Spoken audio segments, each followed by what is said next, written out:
Good morning, YouTube. All right, since we're on our roll of Southern classics, let's knock out a hamburger steak with a classic onion gravy. It is rich, it is delicious. No, there's no steak anywhere near it, but you're still gonna love it, I promise. All right, let's cook, y'all. We got a family to feed. All right, so let's make some hamburger steak. Hamburger steak is, got nothing to do with steak. It's just hamburger. But it's a way of making hamburgers so that you do it with a really rich, full-bodied gravy that goes with it, and you don't serve it on buns, it goes on a plate, and yummy. It really is good. This is somewhere between a burger patty and a meatloaf, right? So right here, we have half a cup of just plain old breadcrumbs. That's it. And 2 pounds of ground beef. This is a 90-10 ground beef. That means it's 90% beef and 10% fat, which means it's pretty lean. So one thing you gotta worry about there is that it's not gonna have a ton of flavor because it's got very little fat and it's gonna render out. Plus, we need to make sure we add some fat to cook it in. Otherwise, it won't do what we want it to do. All right, so 2 eggs that I just beat up a little bit.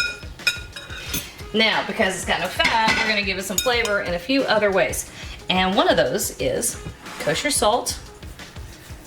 It's about 1.5 tablespoons. If you use table salt, you would want to use only about 2 teaspoons. It's about 1 tablespoon of garlic powder. About 1.5 tablespoons of onion powder.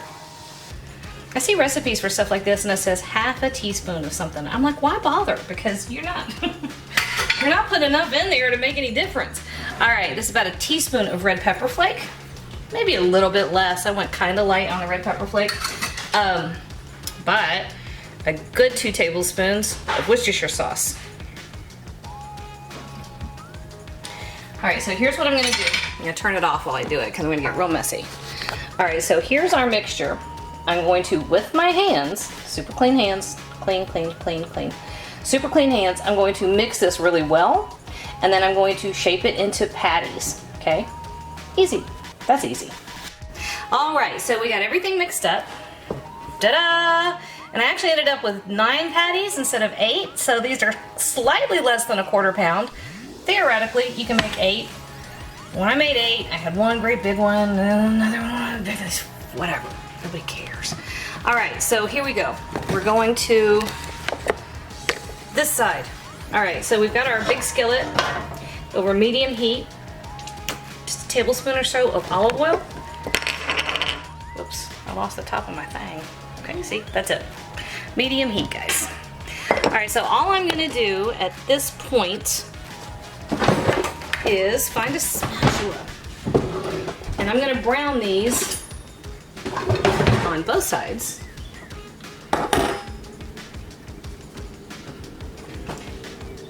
About 3 or 4 at a time. Couldn't get easier than that. So they're gonna take about 4 minutes per side. And as they come out of the skillet, okay, so 3 at a time. As they come out of the skillet, I'm just gonna set them aside. We want all those drippings to collect in there. And that's all there is to that. See? Just takes a minute. Alright, just showing you real quick. You want to get them nice and brown on both sides, but don't go too far because you're going to put them back in the gravy in a little bit and warm them back up. And if you cook them too much at this point, they'll get tough. Nobody likes tough, alright? So, golden brown, and then move them on out. Do the rest of them. Alright, our last hamburger steak patties are ready. I gotta move quick because Lance is in the kitchen and she's taking everything I'm trying to do. She's taking it. Okay, so here's what we're gonna do next. We have all this brown stuff in the bottom here that's called fond. We're gonna use that, okay? There's a little bit of drippings, a little bit of oil, not much. We're gonna see what happens in a minute with how much we end up with. Because we also have 1 white onion that I sliced up.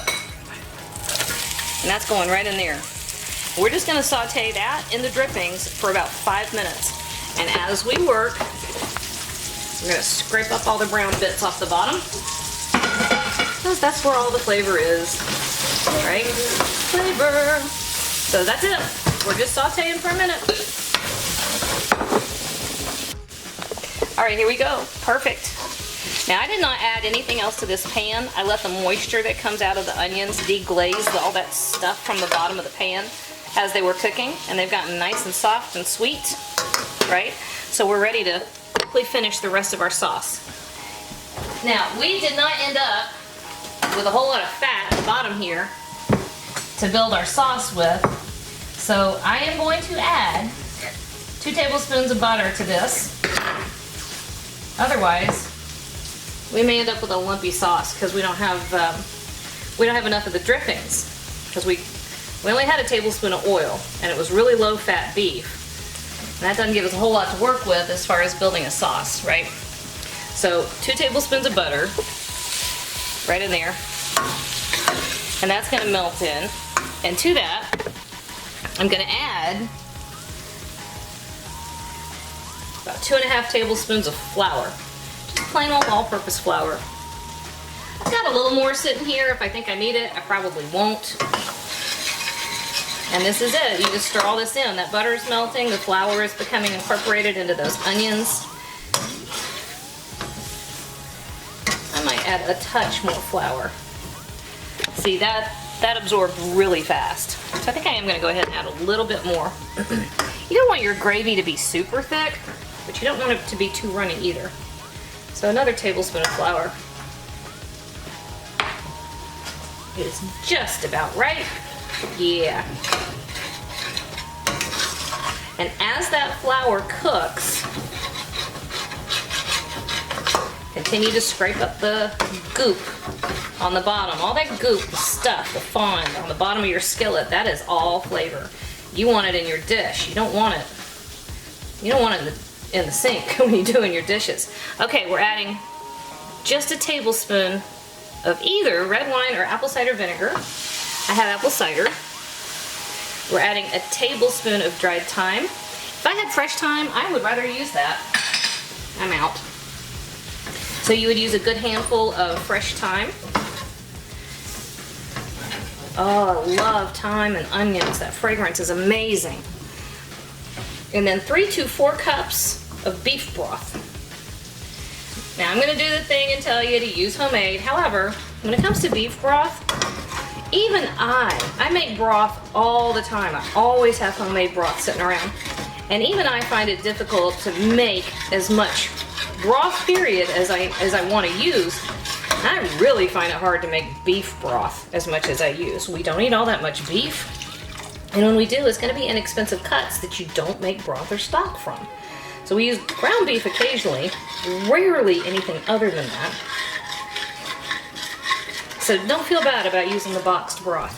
Find a good quality one that you like and use that one. And if you're adding a lot of other flavors to it, so we have the onion,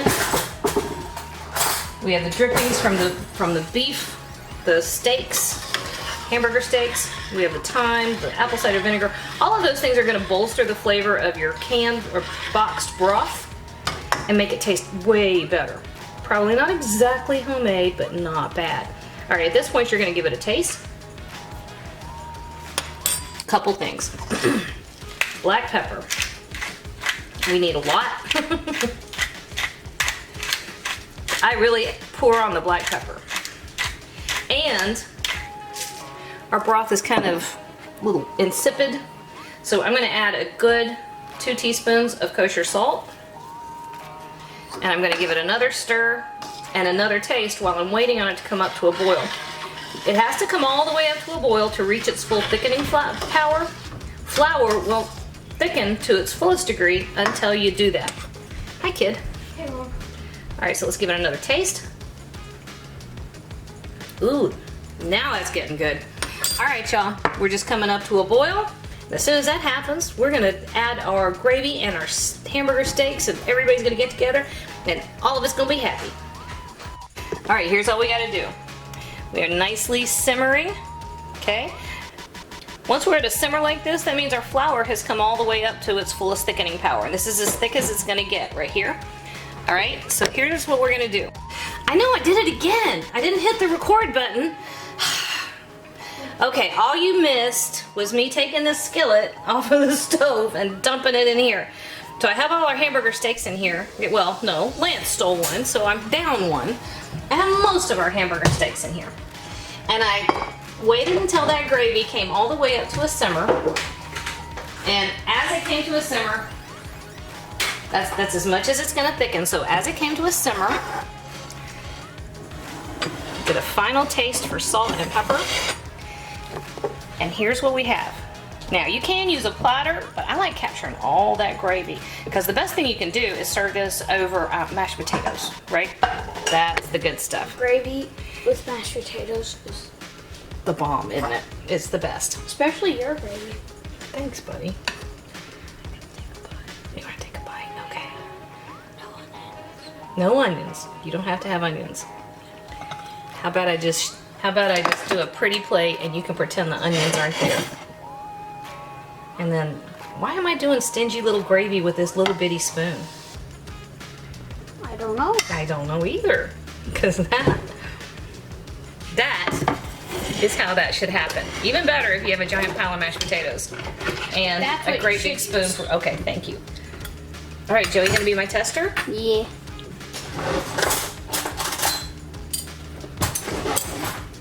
That's good. You can pretend the onions aren't there. The rest of us love the onions. That's pretty tender. I didn't think you'd need a knife. That's a big old bite. How'd that do? Is it good?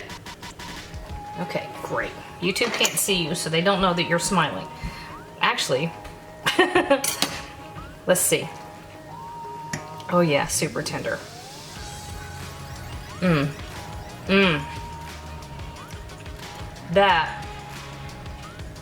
That is the diner classic on steroids.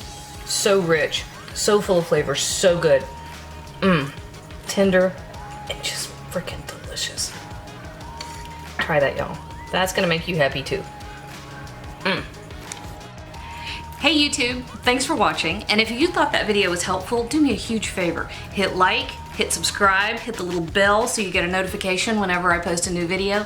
And if you have a second, hop on over to Patreon and check out how to support my channel even more. Again, thanks for watching.